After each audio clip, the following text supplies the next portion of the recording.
Olá, gente, tudo bem? Como estamos? Mais uma vez aqui, espero poder encontrá-los bem, todos com saúde, se cuidando, né? Evitando ao máximo sair de casa, se tiver que sair, aquele velho esquema que a gente vem informando, usa máscara, álcool em gel, evita estar em algum tipo de aglomeração. E se chegar o momento de sua vacina, tome a vacina, porque é o que garante que a gente vai superar essa pandemia. Meu nome é Rafael Rolim, eu sou professor, brincante, arte educador, professor aqui da oficina Grupo Folclórico do Instituto Chico Mota, faço parte do projeto Minha História, Minha Vida, Vencendo o Preconceito com Arte, aprovado pela Lei Federal de Incentivo à Cultura e patrocinado pela Autopeças Padre Cícero e Perseu PVC.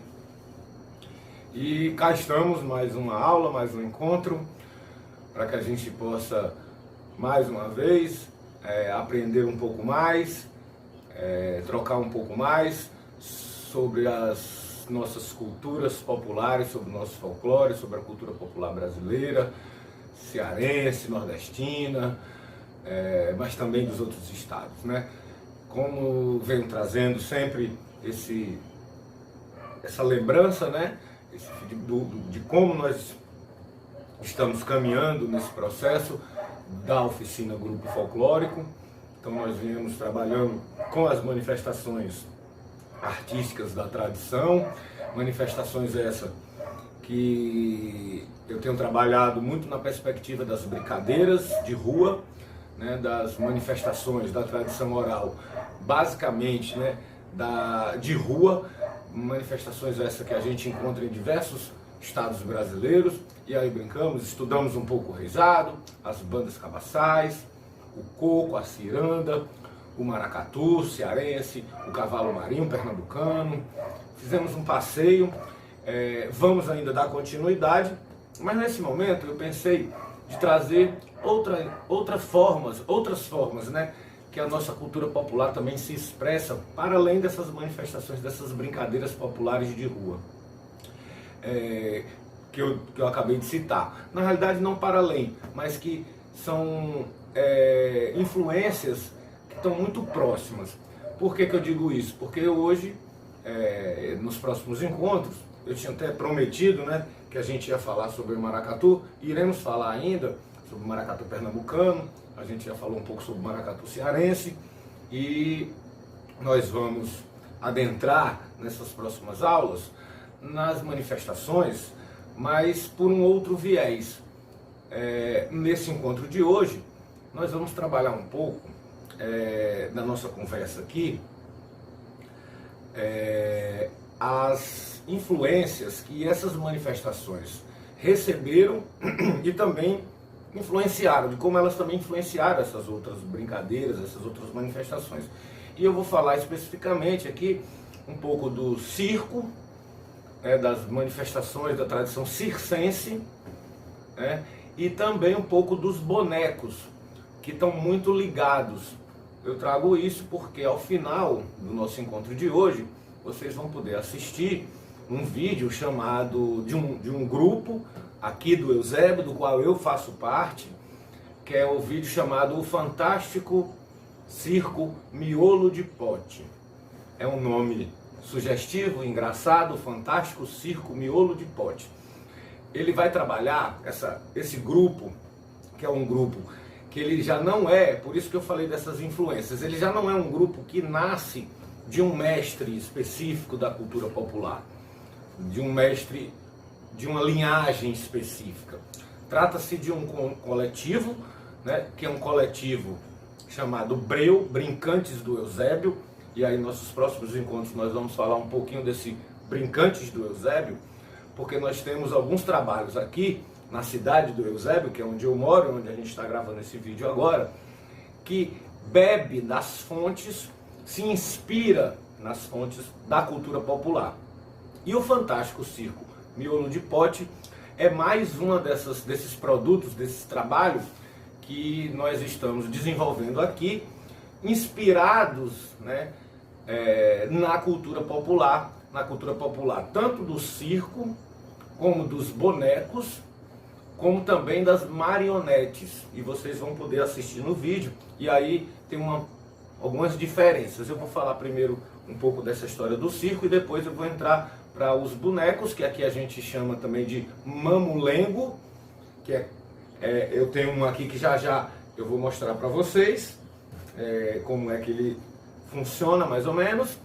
E também a gente vai trabalhar um pouco as marionetes de fio, que já é uma tradição que não é tão comum aqui no Ceará, por exemplo. A gente está aprendendo a manipular, a construir, a fazer essas marionetes, porque aqui no Ceará a gente vai ter muito a influência do boneco do mamulengo, que já eu trago o mamulengo para vocês verem. Então, voltando aqui ao circo, porque tanto o circo como o teatro de bonecos, eles são muito próximos, né? São brincadeiras também que estão relacionadas com esse universo da rua, né? Esse universo do público, mas que tem as suas diferenças. Então, o circo, como todos nós já sabemos, né? De alguma forma, o circo é uma arte, poderíamos dizer, quase milenar, né? Se não é secular, se não é milenar, circular certamente, né? Nós temos aí uma história muito longa dos circos. E aí vou chamar a atenção não mais para esse circo, por exemplo, que a gente tem hoje famoso, né? Esses grandes circos, né? Como o Circo de Soleil, né? Que é um grande espetáculo, né? Com atores super profissionais, renomados, né? Que passam a vida inteira trabalhando, se exercitando, né? Aí são atletas praticamente do circo. Não é esse circo que me interessa nesse momento e que eu acho que é o que me encanta. O que me encanta, na realidade, são os pequenos circos. Esses pequenos circos que a gente encontra ainda no interior, né? Aqui no Eusébio, vez por outra, aparece alguns desses circos, né? São circos que às vezes eles estão, por vezes, nas periferias das grandes cidades, com espetáculos menores, sempre com preços muito populares, muitas vezes por conta de uma falta de sensibilidade, né? Dos governantes e da própria gestão da área cultural. Esses circos são circos que estão muitas vezes precarizados, são circos que recebem pouca verba quando recebem, são circos também que têm uma característica de serem circos familiares, né, como na tradição que veio dos grandes circos italianos, né, são famílias, né, é uma família muitas vezes que aí foi passando, né, de pai para filho, como a gente também já conversou sobre isso na cultura popular, das brincadeiras do reisado, né, que passa de pai para filho, nas brincadeiras da ciranda, né, que tem essa linhagem. O circo também tem essa mesma dinâmica, para vocês perceberem que na cultura popular, né, na nossa cultura como um todo, mas também na cultura popular, a gente encontra muitas semelhanças, às vezes não no produto artístico, né, naquele produto final, no espetáculo, mas na sua estrutura, na sua organização, como no caso, por exemplo, nós estamos falando agora do circo, que é um espaço, né, uma atividade artística que tem também essa característica, né, que é de passar muitas vezes de pai para filho, de geração a geração, às vezes, muitas vezes dentro de uma mesma família. Outra característica desses circos que me interessa nessa nossa conversa aqui é pensar nesses circos também como circos que são itinerantes, né? Como aí todos os circos são, né? Eles andam muito, eles peregrinam, né? São um período eles estão num determinado local, outro depois eles mudam, migram para outra cidade, às vezes para outro bairro, né? Quando a cidade é maior, dá para poder fazer essa migração na mesma cidade, como é o caso de Fortaleza, que é a nossa capital no Ceará. Então muitas vezes os circos eles saem peregrinando nos espaços da cidade, nos bairros, para poder né, fazer os seus espetáculos e também conseguir o seu sustento, né, garantir a sua arte e de alguma forma ser remunerado por isso, né? Então você percebe que tem algumas características, né? Outra característica muito forte que tem no circo e que eu gosto muito de relacionar com a cultura popular são os palhaços, né? Os palhaços de circo, né? Desses circos menores principalmente, são palhaços que têm uma relação muito direta com essas brincadeiras, né? Muitos desses palhaços já foram brincantes, né, em outras, ou são brincantes de outras manifestações, como por exemplo na brincadeira do reisado, do cavalo marinho, que vocês viram que tem os Mateus, né? O Mateus, a Catirina, que é a mulher do Mateus, né? Que são palhaços que eu também já trouxe um pouco a referência quando falei nas outras manifestações, no reisado, do cavalo marinho. Esses palhaços do circo também têm essa mesma característica, né? Geralmente eles são em dupla, né, como na brincadeira do reisado. Eles também têm um palhaço que é o mais sabido e outro palhaço que é o mais bobo, né, que é o que faz o papel que eles chamam, né, que é o escada, né, ele faz como se fosse uma espécie de escada para o outro aparecer. Então a piada está sempre um pouco atrelada a esse jogo, né, a essa dinâmica, e que eu também já trouxe essa referência, né, que está lá nos Trapalhões, né, do Didi e do Dedé. Até o nome, a brincadeira que o Renato Aragão, né, junto com o Dedé Santana fizeram, tem tudo a ver com esse jogo, dessa brincadeira, que de alguma forma é uma encenação, né, há ali todo um conjunto que a gente podia trazer para o teatro como uma linguagem, né, de cena, tem toda uma marcação, tem todo um tempo, além de um tempo de duração, tem todo um time, né? Um tempo da piada, quando a gente chama time, que é uma palavra em inglês, né? É o tempo da piada, e esse tempo da piada tem tudo a ver com essa relação entre esses dois palhaços que, na hora certa, né, eles têm um entrosamento, às vezes, e aí nesses circos, com certeza, é um entrosamento de uma vida inteira, né, de uma vida inteira trabalhando junto, né, fazendo aquelas mesmas piadas e talvez criando outras, mas isso cria uma relação direta entre esses atores, né, entre esses palhaços, que faz com que muitas vezes eles conquistam a gente, porque a gente entra e vê ali o personagem, né, o palhaço brincando, né? Então o circo tem algumas referências, tem algumas diretamente ligadas, né? Aí diretamente ligadas a essa tradição, que aí também é importante fazer outra vez essa semelhança com as brincadeiras e manifestações da cultura popular, que são essas tradições que são herdadas, que são também reconstruídas, né, que são refeitas com o tempo, e aí em cada tempo a gente vai tendo formas diferentes, né? Cada circo também tem a sua especificidade, né? Tem as suas características, né? Tanto físicas, né? Do espaço, tem circos que tem uma lona maior, né? Um espaço de arquibancada, tem outros circos que já trabalham mais com cadeiras, e aí eu estou falando, mais uma vez, desses circos menores. E esses circos, de alguma forma, como eu disse, eles peregrinam, né? Eles andam pelo esse Brasil afora e também pelas nossas cidades, bairros e periferias, e isso faz também com que eles influenciem brincadeiras, influenciem manifestações artísticas e culturais dos lugares onde eles passam, ou seja, eles influenciam aquela localidade. Então, se naquela localidade tem uma quadrilha, né, muitas pessoas integrantes daquela quadrilha de São João vão assistir o espetáculo, e ali eles bebem também numa outra fonte cultural, artística, né? E o contrário, como diz a música do Gilberto Gil, também bem que pode acontecer, que é essas manifestações dessas localidades, desses interiores, dessas zonas rurais, desses espaços, essas localidades, elas também passam a influenciar diretamente as brincadeiras.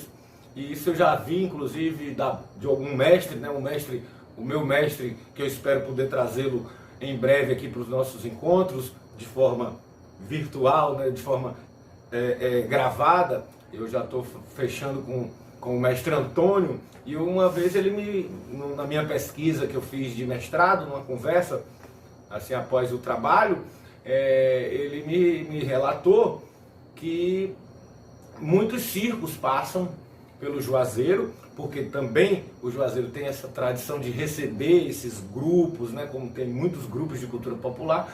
Esses circos procuram também essas cidades onde eles possam ser melhores acolhidos, né, onde eles possam ser recebidos, onde eles sabem também que terão um público cativo de alguma forma, que gosta desse tipo de arte.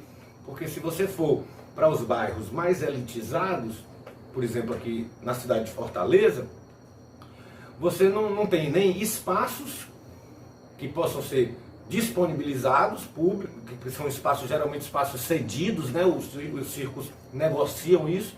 Então, além de não ter esses espaços, há um público que às vezes é um tanto quanto mais elitista, né? Das cidades maiores e tal. E esse é um público que muitas vezes não valoriza, né? Não vai a esses circos menores, vai aos grandes espetáculos de circo, como o Circo du Soleil, que eu falei, por exemplo. E aí termina que esses circos menores, eles circulam em bairros mais populares também, isso é uma característica. E isso faz com que, nesses bairros populares, nessas cidades mais interioranas, há essa interferência. E o mestre Antônio, certa vez, me falou exatamente isso, dizendo que na brincadeira do reizado, ele é o mestre e o irmão dele, que é o Mateus, eles interagem um pouco meio que nessa brincadeira desse palhaço medieval com esse mestre, e ele me disse por várias vezes, não foi só uma vez, da importância e da influência que esses espetáculos circenses, esses circos que chegam lá no Juazeiro, por exemplo, do norte, aqui no interior, no Cariri cearense, esses circos influenciam diretamente o fazer dessa brincadeira do reizado. Ou seja, as brincadeiras do palhaço, eles trazem, readaptam para dentro da brincadeira do reizado. Ou seja, você vê que eles têm uma total semelhança, similaridade. E aí, para dar esse salto do circo, inicialmente, como eu trouxe aí, essas brincadeiras circenses, em paralelo a essa cultura que eu estou trazendo, essas influências e referências, o circo também é um primo irmão, essas brincadeiras de circo também acolhem muitas vezes, e aí os circos mais antigos tinham muito dos bonecos, né? Até os bonecos, a brincadeira do bonequeiro, na realidade ele faz também como uma espécie de panada, né? Ele monta toda a sua, a que a gente chama de empanada, que é aquele pano, como se fosse um grande palco, uma grande lona, né? Um grande espaço, e ali eles brincam. E aí fazendo essa relação do circo com o boneco, que é o vídeo que vocês vão assistir agora, daqui a pouco, que é um pouco isso. É o fantástico circo do Miolo de Pote, é quando a gente, aqui no Eusébio, esse grupo de brincantes, inspirado no circo, inspirado nas manifestações do circense e também inspirado nos bonecos, no mamulengo, né, no teatro de bonecos, né, a gente, né, tem aqui, ó, aqui é o primo do Chico Tripa, é o Mané Valente. Tudo bem, gente? Olá, oi, tudo bom? Olá, tudo bem? Como é que tá aí o povo aí do Chico Mota? Como é que tá aí o Chico Mota? Como é que tá aí, gente? Um abraço aí para todo mundo, para Maria Rita, para a Josi, para todos os alunos, as alunas, tá? E eu tô aqui brincando com meu amigo Rafael, não é isso? Tudo bem? Tudo, rapaz, tudo certo. Essa é a brincadeira, e essa brincadeira a gente tentou traduzir e se inspirar no circo popular cearense, e a partir daí, da experiência com os bonecos, com o circo popular cearense, nós fizemos uma adaptação com a marionete de fio, os bonecos e a ideia de um espetáculo de circo que estamos em construção. Nós estamos iniciando um processo de construção de uma dramaturgia que exatamente se inspira nesse universo do circo, se inspira no universo do boneco, do mamulengo, e tem como um fio condutor direto a marionete de fio, que eu espero no próximo encontro trazer para vocês, porque estão todos lá no nosso espaço de ensaio, que é na nossa sede, lá na Associação Circolar Senhor Juarez, que é onde a gente deixa guardado e é onde a gente ensaia. A gente teve ensaio ontem e aí no próximo encontro eu espero poder mostrar para vocês, ao vivo aqui, pelo menos pela câmera do celular, a própria marionete. Aí nós temos lá um conjunto de marionetes, que é o Senhor Juarez, a Maria Chiquinha, o palhaço Chico Tripa, o Boa Zoada, ou seja, a gente tem um conjunto de personagens inspirado, portanto, nessa cultura popular, mas que não somos filhos diretos, né, dos mestres da cultura, mas aprendemos com ele. Aqui no Ceará, a gente tem chamado tanto esses grupos, no caso, o próprio grupo que eu estou falando, o nosso grupo, que é o Brincantes do Eusébio, como grupos não seria um grupo da tradição, né? Antigamente se chamava parafolclórico, mas é um nome que talvez já esteja um tanto desgastado. E aí esse parafolclórico a gente termina traduzindo como um grupo não de tradição, mas grupos de tradução. É como a gente traduz essa cultura popular que a gente, né, de alguma forma aprende com esses mestres e traduz na cena contemporânea, já no dia de hoje, com uma linguagem mais contemporânea nesse sentido. E alguns espaços, alguns governos, algumas secretarias, na realidade, chamam, aqui no Ceará, por exemplo, de grupos de projeção, porque não são grupos da tradição, eles projetam uma tradição, né? Eles vêm inspirados, mas transformam isso numa arte já mais contemporânea, que bebe na tradição, que bebe dessa cultura e que transforma ela, e aí, portanto, nós nos enquadramos, poderíamos ser enquadrados nesse sentido, chamados, né, denominados nesse sentido, ou grupos de tradução ou grupos de projeção.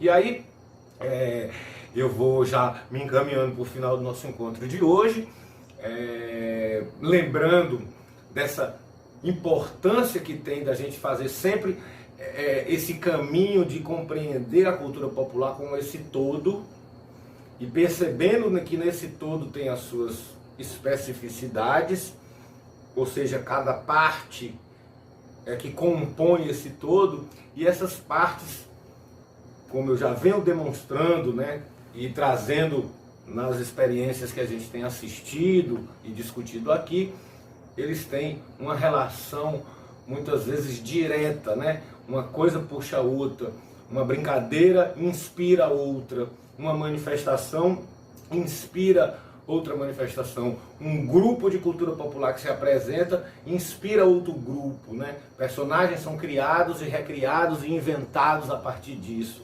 ou seja, para que a gente possa compreender que a arte ela é infinita, né? A criação artística ela não tem fim, né?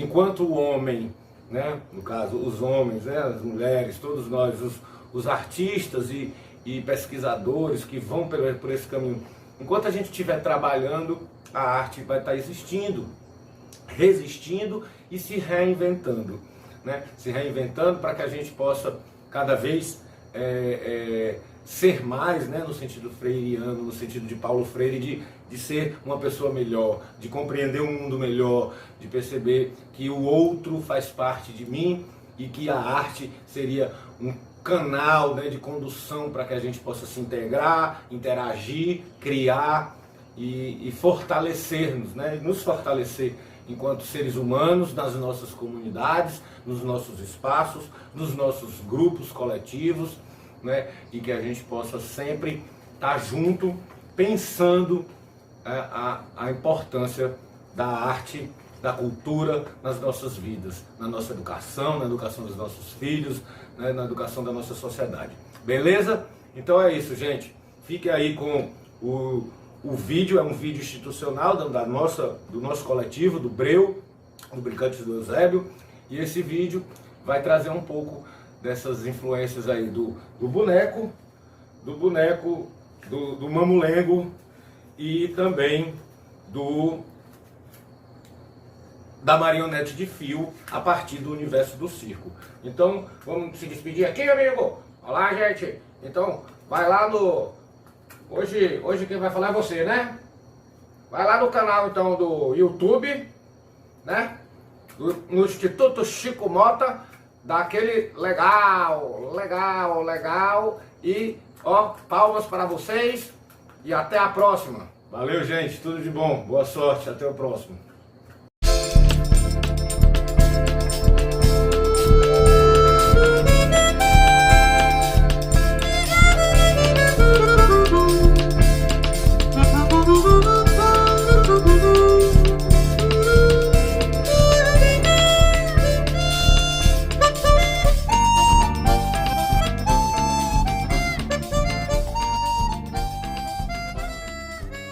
É no vazio que há no pote que abriga a possibilidade do novo, um acontecimento poético.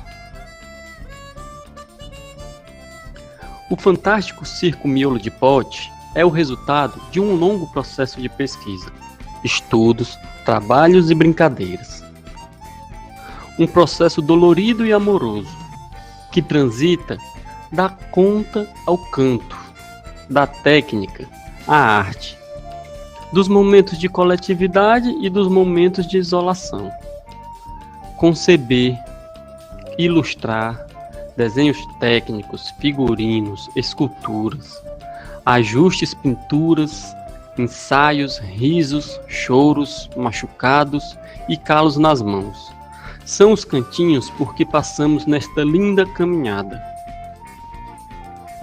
Neste processo, teve a participação de muitos materiais diferentes, mas nenhum material deste foi gasto. Não gastamos tinta ao pintar as marionetes. Ao contrário, na pintura de olhos, bocas, rostos, é que a tinta realmente apareceu enquanto que ela é.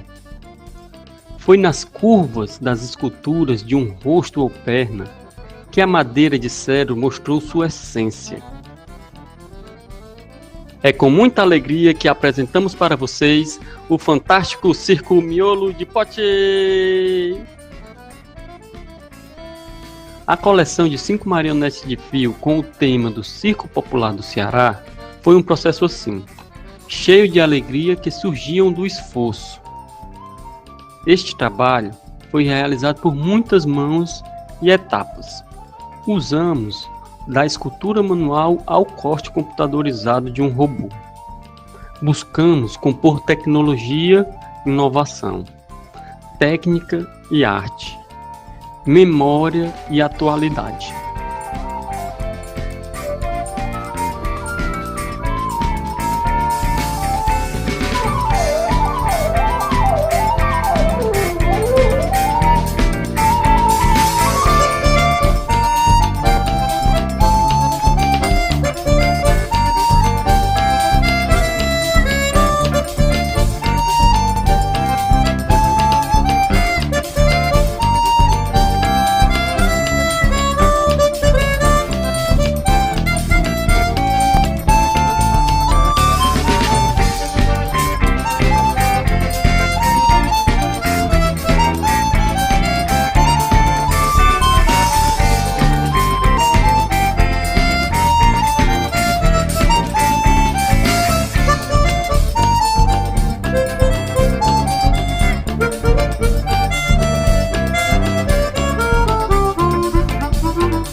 A arte é acontecimento do novo. É dizer o que já foi dito muitas vezes como se essa coisa nunca tivesse sido dita.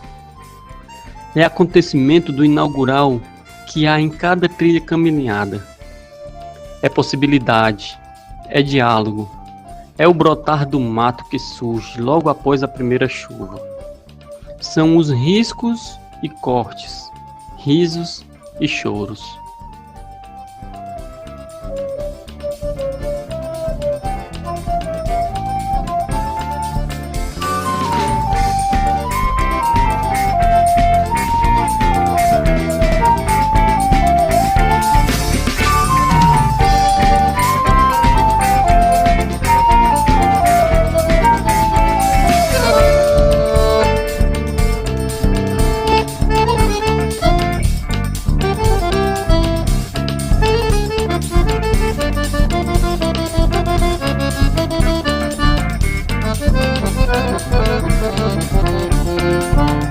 Música